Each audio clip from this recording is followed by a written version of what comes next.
Well, and here's the other really cool thing about that. You talked about certainty, Jay, and that, well, what do you want? Do you want certainty? Well, you can build and plan around that certainty. Now, the day that you set that plan in motion, or you begin going down that journey, and the day of certainty that you're looking for, in between, there's a gap of time, and that's where a whole bunch of more life is going to take place.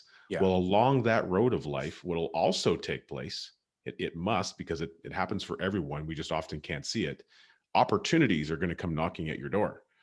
And you now, because you've instituted the plan that creates the certainty you want or you're looking for, you also have built in the opportunity fund that allows you to now make good decisions, or may be able to access and take advantage of these opportunities that will arise. Because Nelson said that opportunities will hunt you down when you start building up a reservoir of capital. You were listening to the Wealth Without Bay Street podcast, a Canadian guide to building dependable wealth.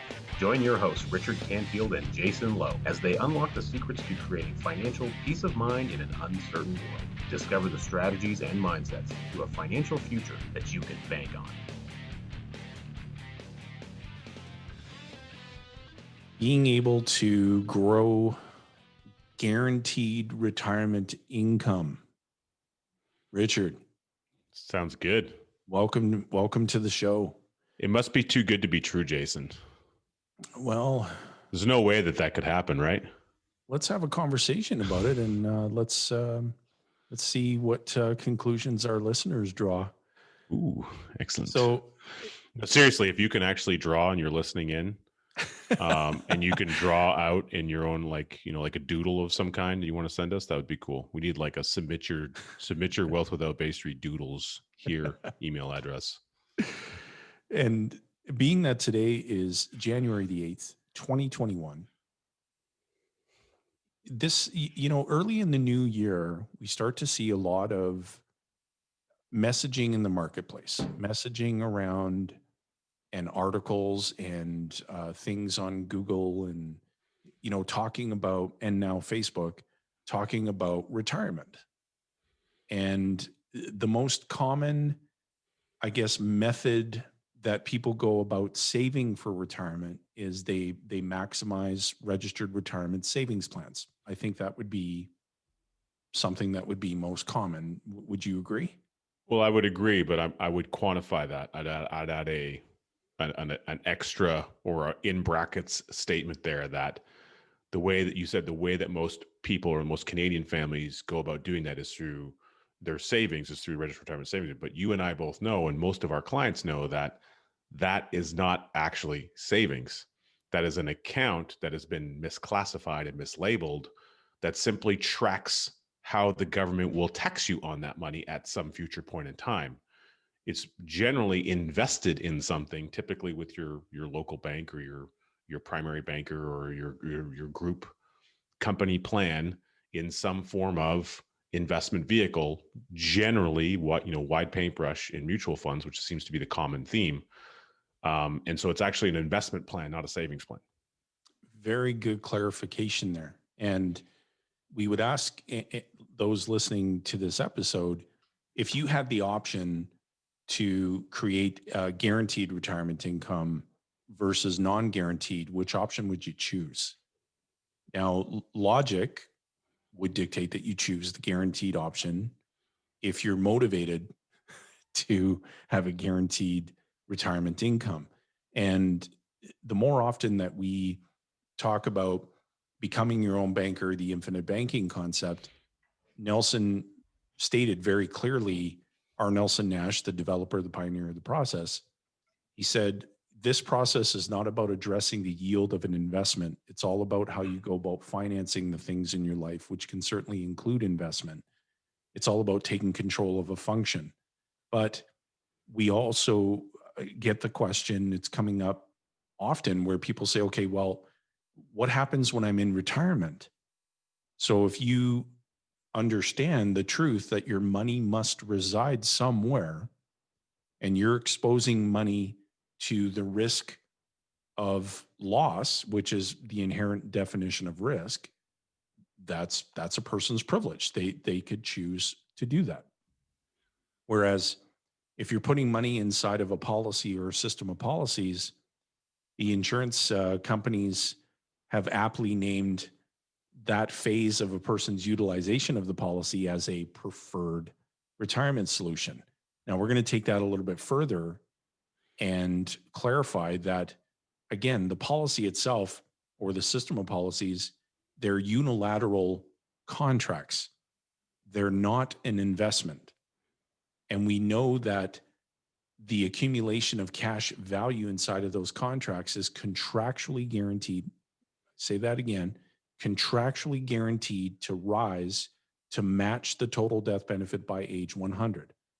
And so let's map out a real simplistic scenario.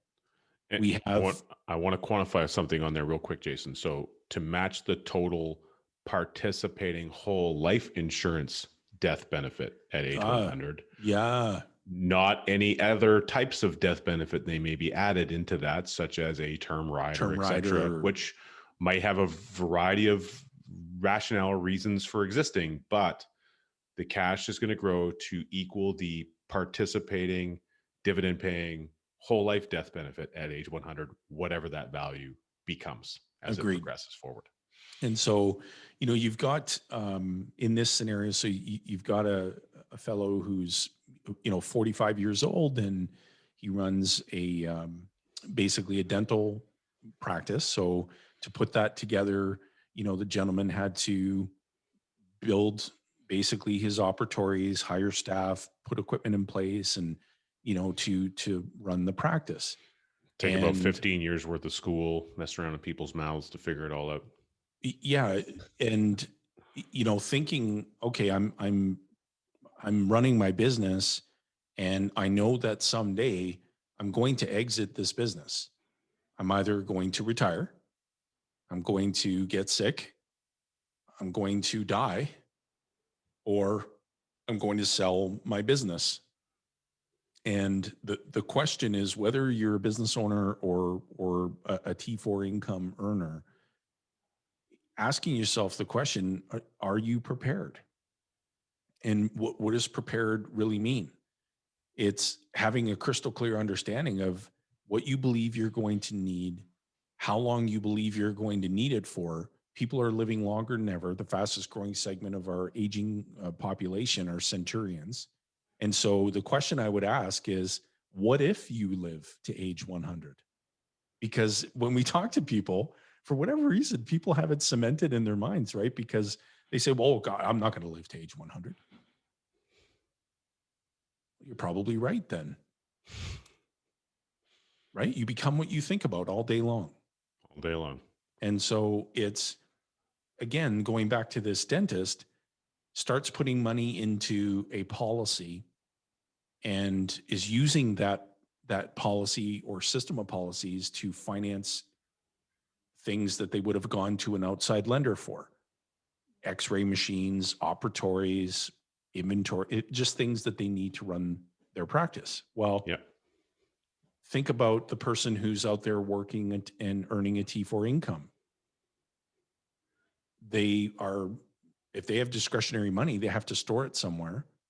They start putting it inside of a policy or system of policies. They're financing through their system the things that they need throughout the course of their lifetime. And then they reach the age of retirement, or what we like to say is taking yourself out of service. Yeah. And a cautionary note to everybody who's listening, when you reach retirement, if you're not keeping yourself mobile, both mentally and physically, then there's one force that you're fighting against, and that force is gravity. Mm-hmm. And gravity wants to pull you right into the ground. Yeah, about 6 feet under, generally. Don't be low-hanging fruit for gravity. Keep yourself busy, keep yourself in service, and stay mobile mentally and physically. Well, you need money. And so if you've accumulated money inside of a tax-deferred, tax postponement plan, well, first of all, you have no idea what the guaranteed balance of that account is going to be, not only at the time of your retirement, but throughout your retirement. You have tax risk, you've got market risk, And so if you're able to eliminate those risks by utilizing a policy or a system of policies, logic would dictate that's probably the better solution or the optimum solution for you. There's one other risk too, and that's longevity risk. Very good point. That's that's even more more prevalent when you look at that type of account. So we're referencing a registered retirement savings account, which has, again, specific tax regulations and rules around it. But starting the year that you turn age 71, you're required, you're mandated under the prescribed rules to start withdrawing out of that, because the government's been waiting for their tax dollars for a period of time to get them, and they're not waiting any longer. They have no sense of humor at all. They're not going to wait any longer. And they're going to force you to start withdrawing that and taking their tax component of it out of the equation. Well, that rate of withdrawal is it adjusts yearly so that they can make sure they get all the tax that they're due over a period of time. And so it also creates another risk around, like, if you're living longer, how much you're taking out of that machine isn't necessarily up to you. Well, the longevity risk, the fact of the matter is that longevity risk is what drives all those other risks that I just mentioned. Because the longer you live, the longer you're exposed to those risks.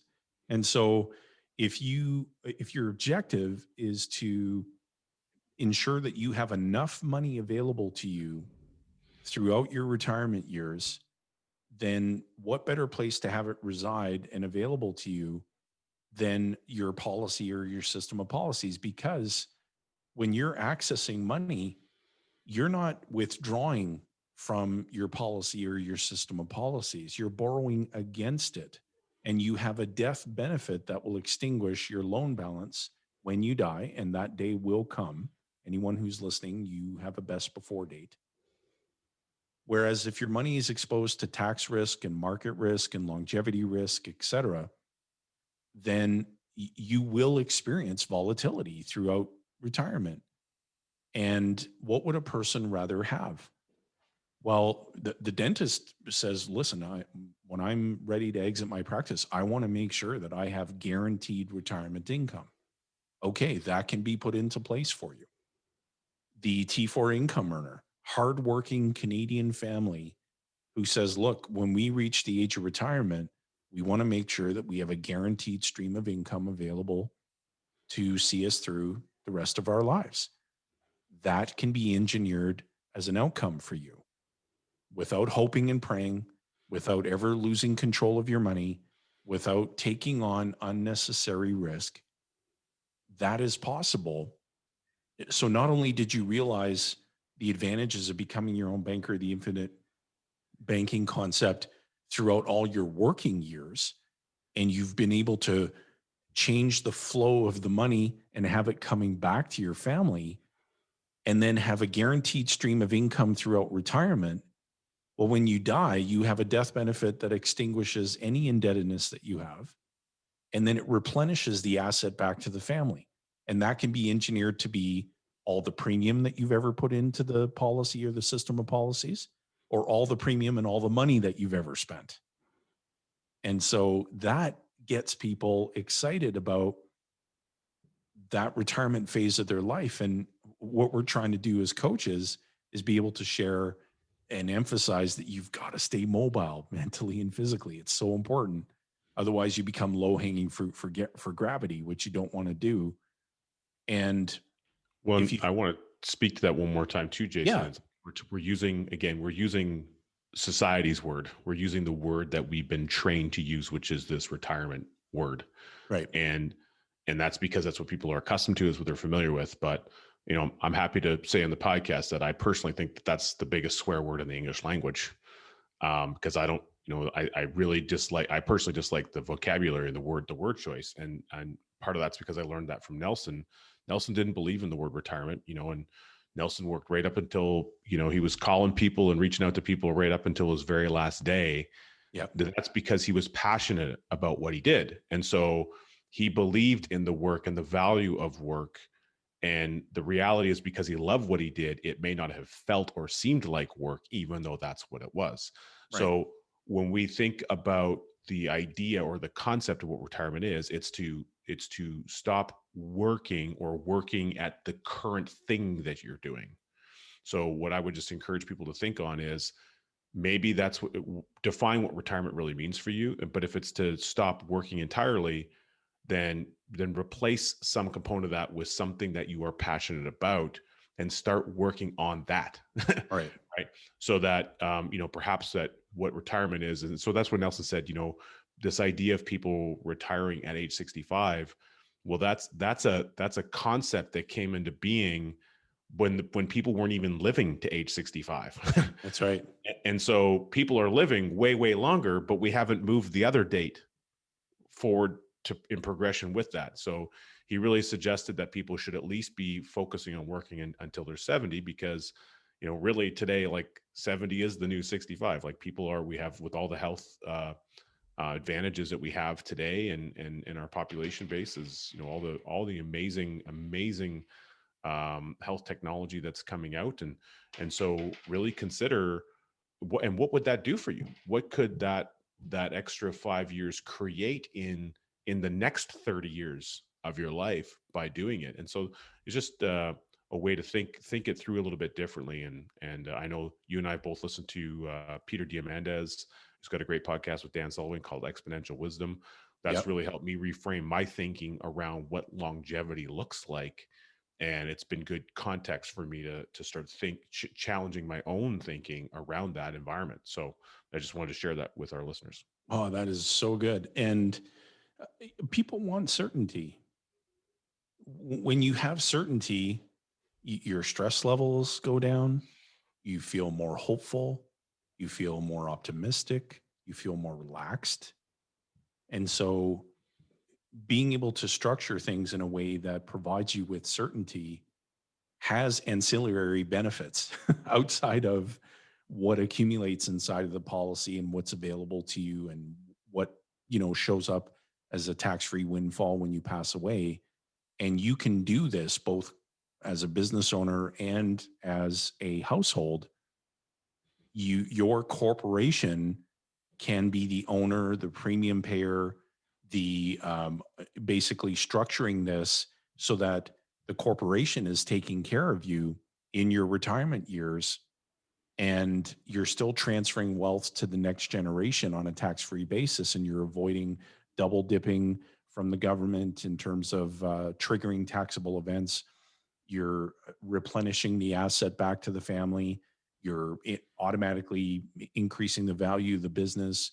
If you decide to sell it, if you're a household, understanding that in the future, you've got certainty of income, you have certainty of knowing that no matter how long you live, in fact, the longer you live, the better it gets. So if you die early, you'll be a hero to your family.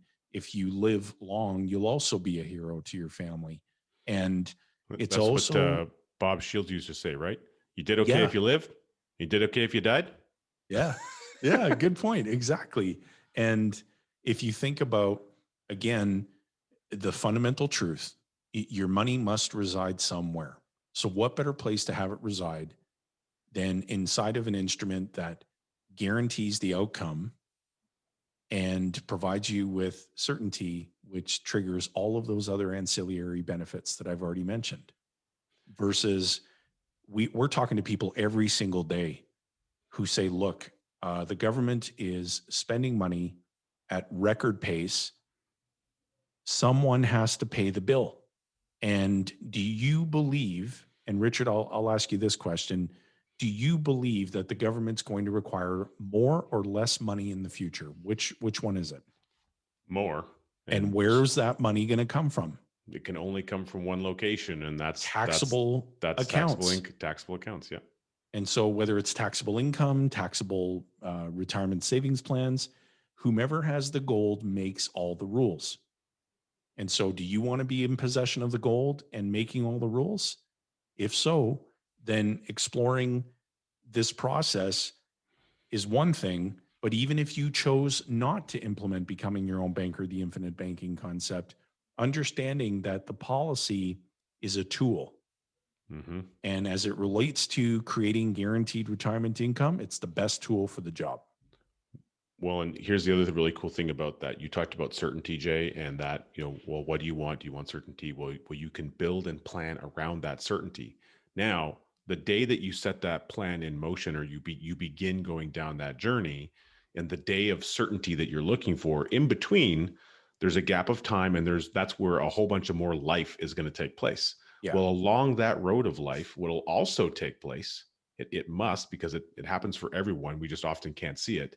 Opportunities are going to come knocking at your door.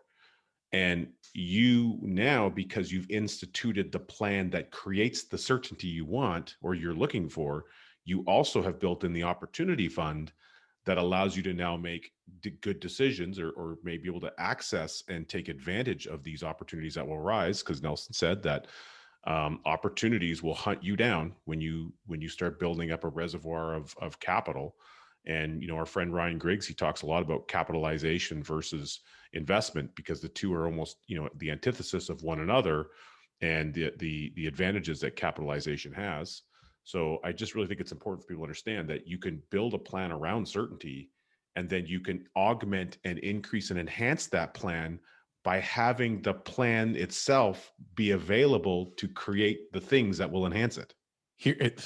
Think about this in retirement. You've got mom and dad. They're now in retirement. They have no debt. Okay. The house is paid for. The cars are paid for. They're carrying around a purse and a wallet with credit cards that have no balances on them. And they've got this enormous reservoir of capital that they've accumulated throughout their working years. They have a system of policies in place. They have certainty. Their adult children are living in homes that aren't paid for, driving vehicles that are financed by someone else's bank, and carrying around purses and wallets with credit cards that have revolving balances. Mom and dad have the opportunity to sit down and say, this is a way for us to expand becoming your own banker by taking control of the banking function as it relates to our family members' needs. So we can access a pool of money without interrupting any of our own daily cash value accumulation for the rest of our lives. We can help our adult children. We can take over that banking function, because someone has to perform the function. And now the kids are changing the flow of the money. It used to leave the family system, coming and go back to the someone family. else. It's coming back in. And mom and dad now have money that would have been going to an outside lender. It's showing up in their pocket. They get to utilize that capital, knowing that when they pass away, their death benefit is going to extinguish any loan balance that they have and deliver to their surviving family a tax-free windfall, which can be used to backfill the banking system that the surviving family has created, which hopefully has loan balances as well. And in that scenario, whatever payment or flow of payments that were previously heading to the third-party lender that were redirected to the parents, well, any interest component that the third-party lender would have earned that went to the parents by default, through the system's design, are passing that interest capital back to the next surviving members of the family because of the tax-free death benefit that shows up, which means you're the adult child in that situation. You had your mortgage where you just had the parents take care of the mortgage. You wrote agreement, you signed an agreement to a commitment, because good commitments are important. You're redirecting the same payment you were giving someone else back to mom and dad. Well, you're going to get all your money back, because sooner or later, mom and dad aren't going to be here. That's just the course of the way the situation goes. And then that capital, that flow of money that was going to them, that they were able to use and prosper with, so you all had more family joy, is now being returned to you for your own ability to reuse. And how often have you heard about that happening outside of this process? Here's what we see happening. We see families who have experienced this in the past, where mom, dad, one of them, both of them pass away, and the affairs, the estate planning was incomplete or not even commenced with. Nobody talked about money in the family Nobody because it was a talked about it taboo because subject. no, everybody thinks, oh, you know what, it's going to be fine. You know, the affairs are in order. And then they have to go through basically taking care of the terminal tax returns and valuing the estate and going through this process, which takes time. And if there are taxable events that get triggered as a result of deemed disposition, well, now you're in a situation where the family is uncertain. There's stress, there's pressure. There's definitely going to be arguments because not everyone's going to be on the same page in terms of what did mom and dad want us to do? How did they want us to take care of all these things? And a fight can erupt over something with even little to no sentimental value. And it erupts into this volcano, and then it breaks families apart and it creates animosity. And so that can all be avoided. It is completely avoidable. And if you can put capital inside of these policies and sleep easy at night, knowing that the value is only going in one direction, up, then how much capital do you want residing there? Well, there's another thing that happens in that whole situation too, Jay, that I think is important to mention, and that's you mentioned all the obviously all the emotional turmoil and stuff that happens. That is the most important part. But connected to that, because we're talking about the financial aspect of it, is the things that the parents have spent a lifetime building, like getting the house paid for. Well, then the kids often end up with a house that they don't want anyway. Right. We live in different areas. We moved across town. We moved to another country. We're not even around. Now they got to deal with selling the house. What ends up happening is it gets sold as a estate sale, usually at a discounted price. Yep. So all the value that was built up and created by paying that thing off and then leaving something behind for the kids, they get less of the thing that they wanted to leave behind because it's not dealt with in an appropriate format. And the reality is, do the kids want the house, or would they be better off just getting tax-free money? Who should spend the house? Well, and let's take that one step further. Mom and dad have accumulated $1 million in their registered retirement savings plans. Dad has $500,000, mom has $500,000. Simple math. So actuarially, mom's going to live a little bit longer than dad. While they're in retirement, they start withdrawing from these retirement savings plans, and dad passes away, and he's got a $200,000 RRSP balance that automatically rolls over to mom. Now, mom has, again, simple math, she's got $700,000 inside of this registered retirement savings plan. At age 71, it's converted to a RRIF. She begins the minimum prescribed withdrawals. Now, in this scenario, when dad died, there was no insurance, okay? So she's withdrawing, and God forbid the unthinkable happens to mom. She passes away, and she's left with $500,000 in the registered, in the RRIF account balance. That entire amount is added to her terminal tax return as income. Now, I've looked at a lot of wills and I've looked at a lot of estate plans, and not one will, not one estate plan has named Revenue Canada as a primary beneficiary. Can you believe that? But yet that's what ends up happening. With the money. They still end up with the money. And let's change gears for a second. Rewind. Let's go back. $1 million in registered retirement savings plans. $500,000 for dad, $500,000 for mom. Dad has a life insurance policy with $1 million death benefit. Mom has a life insurance policy with $1 million death benefit. Dad passes away. $200,000 automatically rolls over to mom. She has $700,000 inside of the RSPs plus $1 million tax-free windfall. She passes away, $500,000 inside the RRIF, and $2 million tax-free money that's been left behind to whomever she's named as beneficiaries. There's no probate. There's no waiting to settle the estate. There's no arguing, fighting, arm wrestling. The money is there to pay the tax bill on the terminal tax event that happened when mom died with her RIF. And there's a large windfall of tax-free money to take care of anything else in the estate for mom. And then what have we done? We've transferred money to the next generation, and Revenue Canada wasn't invited to that. It's non-taxable money.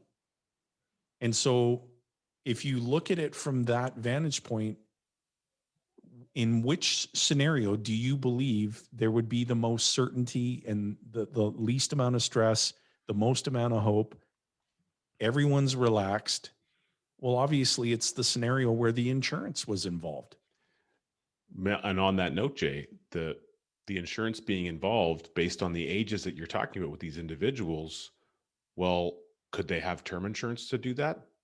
It's possible, but it's highly unlikely. Yeah. Because by the time they get out to that age, they've likely gotten rid of whatever term insurance they have. The cost of it to maintain it for that period has become cost prohibitive. So had they not made decisions previously to be able to start implementing some permanent coverage in place to make that a reality, then so this is a beautiful scenario, but it takes some planning and some plotting and some decisions to get to that phase. And so the key thing, the takeaway here is that when's the best time to plant a tree? 20 years ago. The second best time is right now. Today, right now. People tell us all the time, Rich, oh, where were you guys 10 years ago? I wish I would have known this. Well, you can't say it 10 years from now. You're listening to this episode right now.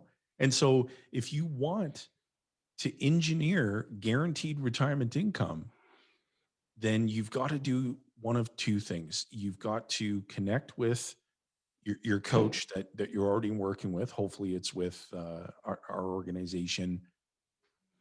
And secondly, if you're not, if this is your first exposure to this discussion or in this process, then take that important action step. Schedule a time, have a discovery call. Let's see what we can do to help you engineer a guaranteed retirement income. That concludes this broadcast. And for those of you on the YouTubes, as always, take a look at the playlist. There's some recommended. It'll be there or here or there. Yeah, we got a point. One of these directions, there's a link to click on another really cool video that probably has one of our smiling faces on it.